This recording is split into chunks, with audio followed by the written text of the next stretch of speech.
നമസ്കാരം. കേരളത്തിന്റെ വിപ്ലവ നക്ഷത്രമായ വി.എസ്. അച്യുതാനന്ദൻ വിട പറയുന്നത് പാമോയിൽ കേസ് ബാക്കിയാക്കിയാണ്. കേരള രാഷ്ട്രീയത്തിൽ കെ. കരുണാകരൻ എന്ന അതികായന്റെ പൊതുജീവിതത്തിൽ അഴിമതിയുടെ എണ്ണക്കറ പുരണ്ട സംഭവമായിരുന്നു ഈ പാമോയിലിൻ കേസ്. കേരള കൗമുദി പത്രത്തിൽ ബി.സി. ജോജോ എന്ന പ്രഗത്ഭനായ ജേർണലിസ്റ്റ് പുറത്തു കൊണ്ടുവന്ന സ്കൂപ്പായിരുന്നു പാമോയിലിൻ ഇറക്കുമതി ഇടപാടിലെ അഴിമതി. സിംഗപ്പൂരിൽ നിന്നും കൂടിയ വിലയ്ക്ക് പാമോയിൽ ഇറക്കുമതി ചെയ്തവരിലൂടെ സർക്കാരിന് വൻ സാമ്പത്തിക നഷ്ടമുണ്ടായിരുന്നു എന്നായിരുന്നു ആരോപണം. 1994 ക്രമക്കേട് ശരിവെച്ച് CAG ഇക്കാര്യത്തിൽ റിപ്പോർട്ട് നൽകി.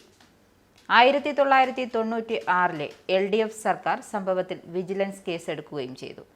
ഈ കേസിനെ മുന്നോട്ട് നയിച്ചത് വി.എസ്. അച്യുതാനന്ദനായിരുന്നു. എന്നാൽ ഭരണമാറ്റത്തോടൊപ്പം പാമോയിൽ കേസിനോടുള്ള സർക്കാരുകളുടെ നിലപാടുകളിലും മാറ്റമുണ്ടായി. 2005 ഉമ്മൻചാണ്ടി സർക്കാർ കേസ് പിൻവലിക്കാൻ സത്യവാങ്മൂലം സമർപ്പിച്ചെങ്കിലും പിന്നീട് അധികാരത്തിലെത്തിയ വി.എസ്. സർക്കാർ കേസ് വിട്ടുകളയാൻ ഒട്ടും തയ്യാറായില്ല. UDF സർക്കാരിന്റെ സത്യവാങ്മൂലത്തിനെതിരെ കെ. കരുണാകരൻ ഹൈക്കോടതിയെയും സുപ്രീം കോടതിയെയും സമീപിച്ചു. എന്നാൽ കെ. കരുണാകരൻ അന്തരിച്ചതോടെ അദ്ദേഹത്തിന്റെ അപ്പീൽ ഹർജി അസ്ഥിരപ്പെട്ടു. പാമോയിലിൻ കേസിൽ ഉമ്മൻചാണ്ടിക്ക് പങ്കില്ലെന്ന അന്വേഷണ റിപ്പോർട്ട് കോടതി അംഗീകരിച്ചതിനെതിരെയും വി.എസ്. തുറന്ന യുദ്ധം പ്രഖ്യാപിച്ചു. ഈ വിഷയത്തിൽ ഹൈക്കോടതിയെ സമീപിക്കുകയും ചെയ്തു. ഉമ്മൻചാണ്ടി സർക്കാർ പാമോയിലിൻ കേസ് പിൻവലിക്കണമെന്ന് നൽകിയ ഹർജി ഹൈക്കോടതി തള്ളിയിരുന്നു.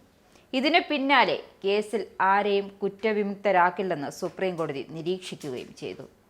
24 വർഷമായി പാമോയിലിൻ കേസിൽ അഴിമതിക്കാർക്കെതിരെ താൻ നടത്തിയ പോരാട്ടത്തിനുള്ള അംഗീകാരമാണ് സുപ്രീം കോടതിയുടെ ഉത്തരവെന്നായിരുന്നു അന്ന് വി.എസിന്റെ പ്രതികരണം.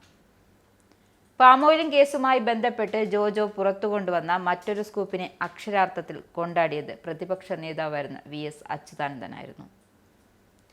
മലയാള പത്രപ്രവർത്തക ചരിത്രത്തിലെ എക്കാലത്തെയും മികച്ച സ്കൂപ്പുകളിലൊന്നായിരുന്നു അത്. CAG റിപ്പോർട്ട് നിയമസഭയിൽ വയ്ക്കുന്നതിന് മുമ്പേ റിപ്പോർട്ട് ചോർത്തിയ പത്രത്തിൽ അച്ചടിച്ച് നിയമസഭയിലും പുറത്തും ഭൂകമ്പമുണ്ടാക്കി. 1994 ഫെബ്രുവരി 15 ചൊവ്വാഴ്ച കേരള കൗമുദി പത്രത്തിൽ ജോജോയുടെ ബൈലൈനിൽ വന്ന 8 കോളം വാർത്തയുടെ തലക്കെട്ട് ഇപ്രകാരമായിരുന്നു: പാമോയിലിൻ അഴിമതി, മുഖ്യമന്ത്രി കുറ്റക്കാരൻ, CAG. പൊതുഖജനാവിന് 6.5 കോടിയോളം രൂപ നഷ്ടമുണ്ടാക്കിയ പാമോയിൽ ഇറക്കുമതി ഇടപാടിൽ മുഖ്യമന്ത്രി കെ. കരുണാകരൻ നിർണായക പങ്ക് വഹിച്ചതായി കൺട്രോളർ ആൻഡ് ഓഡിറ്റർ ജനറൽ കുറ്റപ്പെടുത്തിയിരുന്നു. സംസ്ഥാന ഗവർണറെ അദ്ദേഹം ഈ വിവരം ധരിപ്പിച്ചു കഴിഞ്ഞു. ഇതായിരുന്നു റിപ്പോർട്ടിലെ പ്രധാന കണ്ടെത്തൽ. ഈ വാർത്തയെ അടിസ്ഥാനമാക്കി അന്നേ ദിവസം തന്നെ പ്രതിപക്ഷ നേതാവ് വി.എസ്. സഭയിൽ അടിയന്തര പ്രമേയവും അവതരിപ്പിച്ചു. ഒപ്പം വാക്കൗട്ടും നടത്തി. ജോജോയുടെ റിപ്പോർട്ട് സംസ്ഥാന രാഷ്ട്രീയത്തെ ഇളക്കിമറിച്ചു. CPM-ഉം അവരുടെ പോഷക സംഘടനകളും പ്രക്ഷോഭവും പ്രതിഷേധങ്ങളുമായി തെരുവിലിറങ്ങി. തിരുവനന്തപുരം നഗരത്തിൽ പൊതുയോഗം, പ്രതിഷേധ പ്രകടനം തുടങ്ങിയവ വൻ പ്രതിഷേധങ്ങൾ അരങ്ങേറി. 30 വർഷമായി പാമോയിലിൻ കേസ് തീരുമാനമാകാതെ കിടക്കുകയാണ്. വി.എസ്. എന്ന പോരാളി അഴിമതിക്കെതിരെ തുടങ്ങിയ നീണ്ട പോരാട്ടത്തിന്റെ ചരിത്രമായി പാമോയിലിൻ കേസ് അവശേഷിക്കുകയാണ്.